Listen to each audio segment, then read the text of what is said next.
Alright, Shade Tree Mechanics 101. Thought I'd show you how I got the dash components off of my 1989 Chevy Silverado.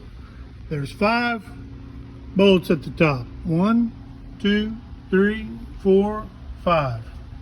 There's a stud over here on the side that has a little bolt on it.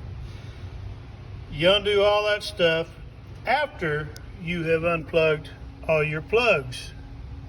See? Unplug all those plugs.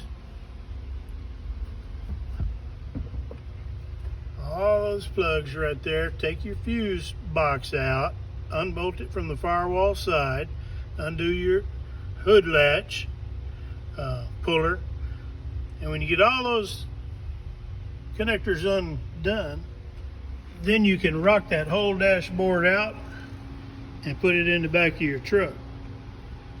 Then to get the box out, there's 2 studs, one behind the distributor and one at the bottom of the dryer, and there's 3 little bolts. There's a couple of them behind the water bottle, I think, and you'll see where they are. When you get those undone and you cut your heater core hoses off and you've undone your dryer, you can just pull that thing out.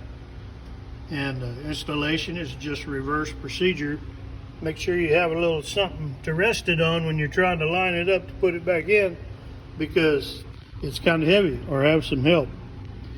So that's how you get all that done. You can, if you get all this done, you know how to do the evaporator core. It looks a little intimidating, but it's not too bad. I saw a fellow online, he did it this way, and so I thought I'd try it. And there you go.